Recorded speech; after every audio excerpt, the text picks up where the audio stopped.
Papa, back again with the next process of assimilation during the assimilation series,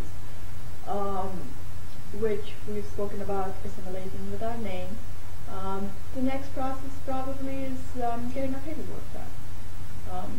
Basically, as far as I remember, in India we didn't really, again, because we grew up there, we didn't have to do any, or we do not have the social security concept, the number concept. So that's something new that we learned here. So it's a whole different process. And I remember when we came here, it was a kind of like a catch-22 situation, right? We needed a photo ID. I remember we had to open a bank account, and I remember we had to have a photo ID to open a bank account, and a photo ID here is your driver's license. We did go ahead and apply for a social security number, and I think it takes about 4 to 6 weeks. I'm not sure how long it takes now. It did at that time, about 15 years ago. Once we have that, then we wanted to open a bank account because I knew my husband went to college, and we had to obviously have a bank account to deposit the fees and pay and all that good stuff. And it was very ironic because I remember, kind of going in a circle, because if you needed to open a bank account, we needed to have a photo ID. If you needed to have a photo ID, and you go to the DMV, which is Department of Motor Vehicles, so we were in the DC area, the DC metro area. You had to, so you had to have a photo ID to open a bank account. And if you wanted to go for a photo ID to DMV, we needed to have 2 forms of identification, one would which be a bank account.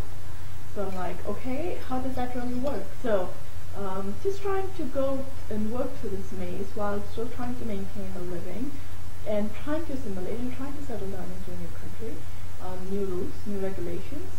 It's very interesting to say the least.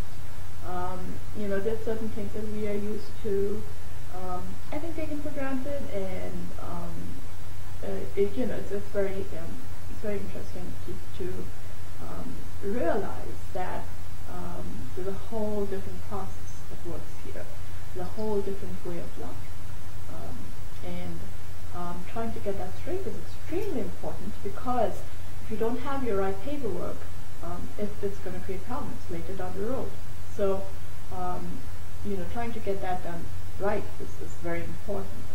And then I think what happened to me may or may not happen to the others, but is the process of settling down, kind of creating your own life, being responsible for yourself.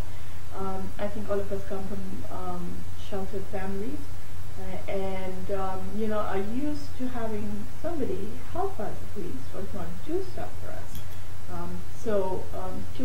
To be actually responsible for something by yourself, and to take care of it, and to, like for example, I never bought rice or dal or sabzi in my life. It was always my parents. I went with them to buy it, but I was not responsible for it. And to be responsible for that, and basically, trying to settle down in an apartment, which is another name for a flat. And realizing that, hey, you don't have a needle if you need to sew something, or you don't have rice, basically you have to start from scratch. So it's exciting. It's very exciting. It's also a lot of fun. Trying to figure out how to get the groceries home when you don't have a car. So soon you realize that you definitely need to have a car or some kind of vehicle. So